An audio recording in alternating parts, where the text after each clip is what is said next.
मैं चम्बल न्यूज़ से संवाददाता शैलेंद्र सिंह सिकरवार। आइए दर्शकों में खबर से आपको अवगत करा रहा हूँ। दर्शकों, भारत सरकार द्वारा जो आईपीसी या जो अन्य जो 3 कानून थे उनमें बदलाव करके कल से नए तरीके से नए 3 कानूनों को 1 जुलाई से लागू किया जाएगा, जिसमें नए 3 कानून भारतीय न्याय संहिता और भारतीय नागरिक सुरक्षा संहिता और भारतीय साक्ष्य अधिनियम संहिता, इन 3 जो नए कानून बनाए गए हैं उसमें शासन की और सरकार की ये मंशा है कि जो भी फरियादी है जिसके साथ कुछ गलत हुआ है तो उसको एफआईआर कराने में ज़्यादा दिक्कत ना हो, और एफआईआर कराने के बाद पुलिस उसमें तत्काल कार्रवाई करे और पुलिस 90 दिन के अंदर फरियादी को खुद फ़ोन करके सूचित करेगी कि आपकी एफआईआर में, आपके केस में इतनी प्रोग्रेस हो चुकी है। साथ ही इस अधिनियम के तहत जो बयान जो दर्ज होते थे उसको इलेक्ट्रिक वीडियोग्राफी के द्वारा बयान दर्ज होंगे, जिससे कोई व्यक्ति अगर कहीं नहीं भी जा पाता है तो उसको ऑनलाइन जोड़ करके उसके, जैसे कोर्ट में नहीं जा पाता है या पुलिस में थाने में नहीं जा पाता है तो उसको ऑनलाइन द्वारा वीडियोग्राफी द्वारा उसके बयान दर्ज किए जा सकते हैं, और जो फरियादी है उसको जल्द से जल्द न्याय मिले। इस संबंध में मुरैना पुलिस अधीक्षक ने सभी थाना प्रभारियों को सूचित करके और उनको निर्देशित किया है कि सभी थाना प्रभारी अपने अपने थाने में कल जनप्रतिनिधियों से लेकर के एक आम आदमी तक को बुला करके अपने थाने में उनको नए कानूनों के बारे में समझाएं और बताएं कि 1 जुलाई से जो नया कानून बन के आ रहे हैं, जो 3, उसमें जे प्रावधान है और लोगों को जागरूक करें। आइए जानते हैं मुरैना पुलिस अधीक्षक शैलेंद्र सिंह चौहान से। आप सभी की जानकारी में है कि कल से जो हमारा क्रिमिनल जस्टिस सिस्टम है उसके जो बेसिक 3 मेजर क्रिमिनल एक्ट्स हमारे हैं, जो जिसको हम लोग आईपीसी, सीआरपीसी और इंडियन एविडेंस एक्ट के नाम से जानते हैं, जो कि आपको पता है कि काफ़ी पुराने एक्ट्स हैं। अब उसमें आधारभूत बदलाव करते हुए उनकी जगह पे 3 हमारे नए कानून जो हैं, भारतीय न्याय संहिता, भारतीय नागरिक सुरक्षा संहिता और भारतीय साक्ष्य अधिनियम, ये जो हैं हमारे यहाँ पे कल से लगाए जा रहे हैं। और इसमें मैं आपको बताना चाहूँगा जो कल की तारीख है 1 जुलाई की, इसमें जो ये तीनों हमारे कानून हैं ये बेसिकली बिल्कुल इनको भारतीय जो हमारे यहाँ की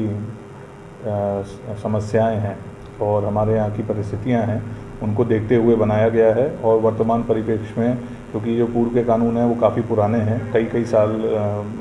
पुराने हैं, तो ये आजकल की जो परिस्थितियां हैं विशेष रूप से आज की तकनीकी युग के हिसाब से, और इनमें आधारभूत बदलाव करते हुए इनको जो है कल से लागू किया जा रहा है।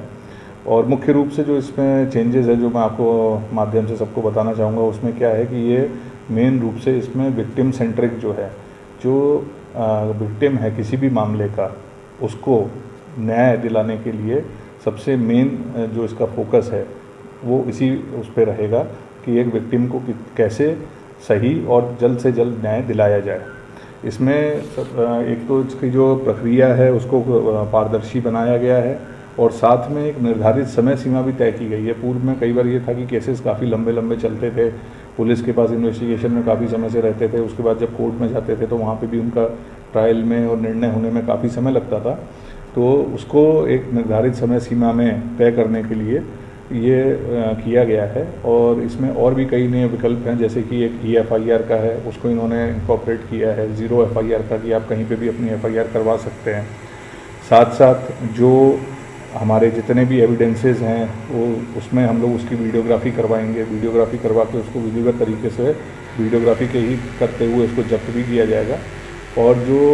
डिजिटल हमारे एविडेंसेस हैं, डिजिटल साक्ष्य हैं, उनको भी इसमें किस प्रकार से जब्त किया जाना है,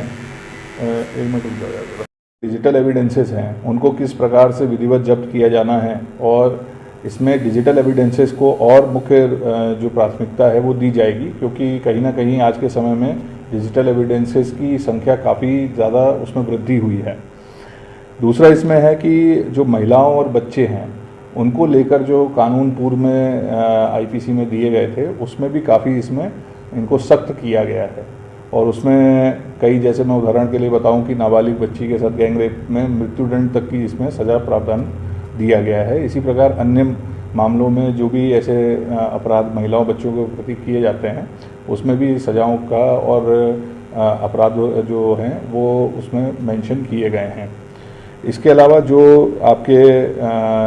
फरियादी हैं या जो आपके साक्ष्य हैं उनके जो बयान हैं उनको भी इलेक्ट्रॉनिकली माध्यम से रिकॉर्ड करने का प्रावधान है। और साथ में जब ट्रायल भी होगा तब भी वो अपने एविडेंसेस ज़रूरी नहीं कि अपने मौके पे आके दें, वो अपने इलेक्ट्रॉनिक माध्यम से भी कोर्ट में अपने आप को रिप्रेजेंट कर सकते हैं। तो इसमें कई बार जो पहले पूर्व में समस्या आती थी कि लोगों को जिन्होंने स्टेटमेंट दिया है केसेस में तो पेशी लगती थी, उनको स्वयं जाना पड़ता था। तो अब इसमें ये भी प्रावधान है कि बिना स्वयं जाए वो ऑनलाइन उसको कनेक्ट करके भी अपने बयान उसमें विधिवत तरीके से दे सकते हैं, जिसका प्रावधान इसमें किया गया है। तो ये आप लोगों के माध्यम से फिर से मैं इसमें यही कहना चाहूँगा कि एक और इसमें अच्छी बात यह है कि जो जैसा मैंने बताया कि विक्टिम सेंट्रिक और जो विक्टिम को जस्टिस दिलाने के मेन उद्देश्य से इनको पूरा जो किया गया है उसमें एक ये भी है कि 90 दिन की अवधि का दिया गया है कि जिसमें फरियादी को ये सूचना दी जाएगी कि उसके द्वारा जो अपराध दर्ज कराया गया है उसमें क्या प्रोग्रेस हो रही है। एक तो जब दर्ज कराएंगे तो उसको फ्री एफआईआर देने का प्रावधान है और उसके बाद उसमें क्या कार्रवाई हो रही है तो उसको ये जानकारी देने का भी दायित्व पुलिस का रहेगा। तो ये जो कल से हमारा सभी जगह लागू हो रहा है, इसमें पुलिस ने अपनी तरफ से सब तैयारियां की हैं। हमारे सारे स्टाफ की हमारी विधिवत ट्रेनिंग्स हो चुकी हैं और सभी की जो CCTVs के माध्यम से इसमें विवेचना होनी, उनकी आईडीज़ वगैरह सब बन चुकी हैं। सभी को उनका कोर्स मटेरियल और जो चेंजेस हैं उससे संबंधित उनको सब शीट्स वगैरह दी जा चुकी हैं। और कल जो हमारा लागू हो रहा है उसमें तो इसमें ये जो कार्यक्रम सभी थानों में पूरे प्रदेश भर में कल 1 तारीख को ऑर्गेनाइज़ किया जा रहा है, जिसमें विभिन्न बैकग्राउंड्स के सभी लोगों को वहाँ पे इनवाइट किया गया है, आमंत्रित किया गया है कि वो लोग वहाँ पे अधिक से अधिक संख्या में आएँ और वहाँ पर जो नए कानून हैं जो कल से जिनका इम्प्लीमेंटेशन है तो उसके बारे में वो जानकारी प्राप्त करें। और वहाँ पे कानून विशेषज्ञ भी रहेंगे, हमारे पुलिस के विशेषज्ञ भी रहेंगे, तो वो उनको जानकारी देंगे कि पुराने और नए में क्या बदलाव हुआ है और आने वाले समय में जनता किस प्रकार से इन कानून के विषय में जानकारी प्राप्त करके अपने उपयोग हेतु कैसे उनका यूज़ कर सकती है, इसके बारे में बताएंगे। तो मैं पुलिस अधीक्षक मुरैना होने के नाते आप सभी से ये अनुरोध करता हूँ कि आप सभी लोग जो भी आपका निकटवर्ती थाना है वहाँ पर प्रयास करें कल अधिक से अधिक समय में पहुँचने का, अधिक से अधिक संख्या में पहुँचने का, ताकि आप वहाँ पे उपस्थित होकर जो भी वहाँ पर आपके थाने में जानकारियाँ दी जाएं इस नए कानून के तहत में, उसके बारे में जानकारियाँ लें ताकि आने वाले समय में इन कानूनों का आप लोग बेहतर तरीके से उपयोग कर सकें और स्वयं के लिए या आपसे संबंधित यदि किसी व्यक्ति के साथ कुछ गलत होता है तो उसको उचित न्याय दिलाने में उसका सहयोग कर सकें। धन्यवाद।